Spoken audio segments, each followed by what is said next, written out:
I woke up to a miracle today. Triggers fade as I find my way. No judgment to lead astray. In this peaceful state I'll stay. Welcome back, everyone. Today we're doing an exploration into Section 4 of the course workbook. It's titled, What is Sin? And just a reminder, before we jump in, do check out Spotify on this topic. You can find us on social media at The World Harmony Project, or shoot us an email directly at acim@theworldharmonyproject.org. Yeah, this section, it's really quite significant, I think. It feels like the first time the workbook really gives us this clear picture of what our true life might actually look like. You know, we spend so much time focusing on what to let go of, and here suddenly is a glimpse of where we're headed. It's quite a shift. And to sort of let that sink in properly, maybe we should just read through the whole section together first. Good idea. Let the words speak for themselves initially. Okay, I'll start. What is sin? Sin is insanity. It is the means by which the mind is driven mad and seeks to let illusions take the place of truth. And being mad, it sees illusions where the truth should be and where it really is. Sin gave the body eyes. For what is there the sinless would behold? What need have they of sights or sounds or touch? What would they hear or reach to grasp? What would they sense at all? To sense is not to know. And truth can be but filled with knowledge and with nothing else. The body is the instrument the mind made in its efforts to deceive itself. Its purpose is to strive. Yet can the goal of striving change? And now the body serves a different aim for striving. What it seeks for now is chosen by the aim the mind has taken as replacement for the goal of self-deception. Truth can be its aim as well as lies. The senses then will seek instead for witnesses to what is true. Sin is the home of all illusions, which but stand for things imagined, issuing from thoughts that are untrue. They are the proof that what has no reality is real. Sin proves God's Son is evil. Timelessness must have an end. Eternal life must die. And God himself has lost the Son he loves, with but corruption to complete himself, his will forever overcome by death, love slain by hate, and peace to be no more. A madman's dreams are frightening, and sin appears to terrify, and yet what sin perceives is but a childish game. The Son of God may play he has become a body, prey to evil and to guilt, with but a little life that ends in death. But all the while his Father shines on him and loves him with an everlasting love which his pretenses cannot change at all. How long, O Son of God, will you maintain the game of sin? Shall we not put away these sharp-edged children's toys? How soon will you be ready to come home? Perhaps today. There is no sin. Creation is unchanged. Would you still hold return to heaven back? How long, O Holy Son of God? How long? Hearing it like that, yeah, it really hits home. This is that first picture of true life, isn't it? And that line about the sinless having no need for sights or sounds or touch, it's just so radically different from how we understand the world. I mean, everything we think we know comes through the senses. I remember years ago, the first time I read that, I got this almost comical image in my head of myself as a mole rat. A mole rat. Okay, you have to explain that one. Well, you know, mole rats, they barely see or hear anything, right? They operate almost entirely without those senses. And reading no senses are needed, that was the image that popped into my head. It just felt so alien. Ah, I see. That's actually a pretty vivid way to capture that feeling of otherness. Because mole rats do navigate their world very differently, relying much less on the senses we prioritize, and it connects directly to the text saying we won't need those senses when we remember our true selves. Yeah, and it points to how the Course introduces this idea of direct knowledge instead of just sensory input. It says flat out, to sense is not to know, and truth can be but filled with knowledge and with nothing else. That's a whole different way of operating, isn't it? It is, and you can see why that might sound frankly terrifying to someone who really identifies only with their body and their senses. It sounds like annihilation almost. The focus immediately goes to loss. Loss or emptiness. Even though the Course says truth is filled with knowledge, and it acknowledges the fear, it says sin appears indeed to terrify, but then immediately calls it but a childish game.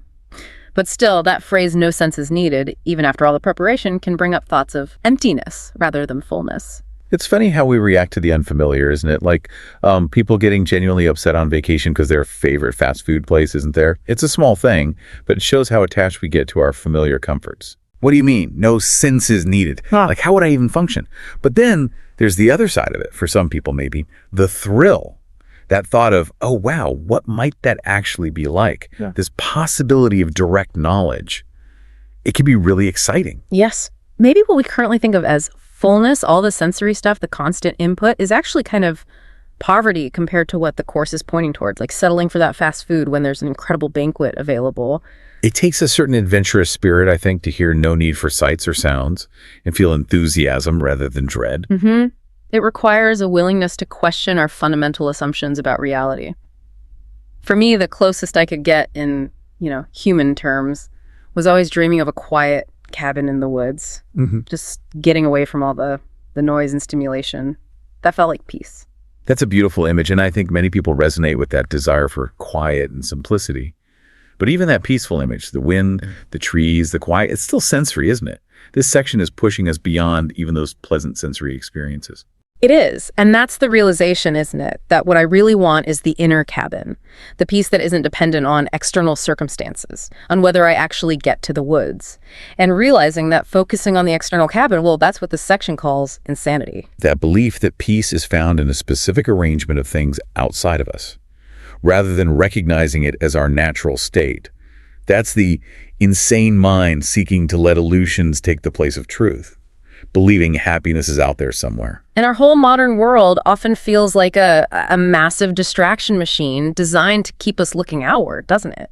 Social media, news cycles, advertising, entertainment, it's all constantly pulling at our senses, keeping us engaged externally. It really is. It's like we're perpetually sitting at a slot machine, just mesmerized by the lights and sounds, completely convinced that the next pull, the next experience will be the jackpot.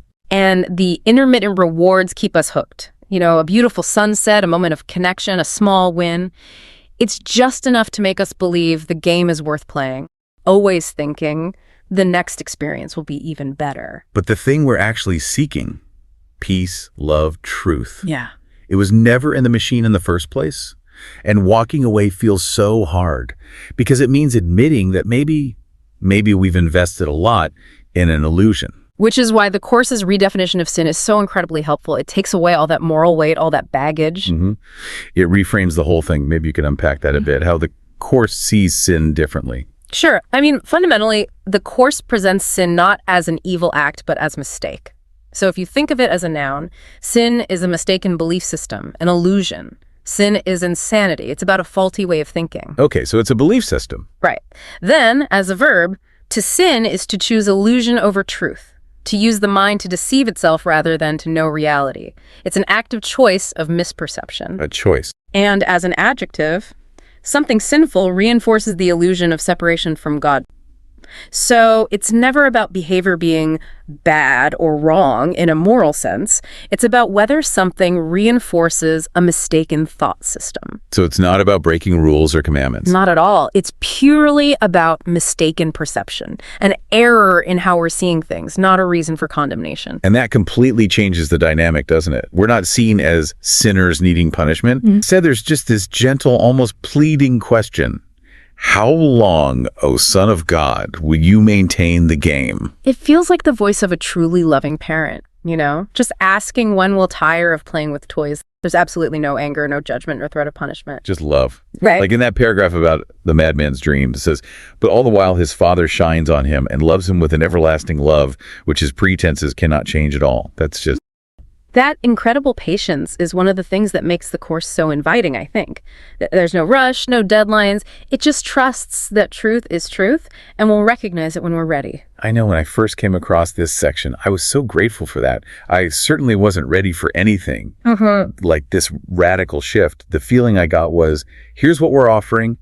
Take what you can, leave what you can, and I'll just keep walking with you. Yes, it never forces anything. You can disagree, you can doubt, you can be totally bewildered. And the Course just keeps holding your hand, letting you move at your own pace. Which makes sense why this kind of glimpse of reality comes later in the workbook after some groundwork has been laid. Oh, definitely. And even then, the first reaction for many is still, wait, no senses. The mind really doesn't want to let go of its familiar ways of organizing reality. It clings to what it knows. But the Course has been gently preparing us, hasn't it? Little by little, loosening our attachment to the world we think we see. Still, the inertia is enormous. It takes real courage to even peek beyond the veil of the familiar. And the Course just respects that. It knows you can't force someone to see differently. So Yeah. it models the very patience and acceptance it's teaching us to embody. And think about this for a moment. That gentleness, that feeling of absolute safety from divine wrath, that's just a hint.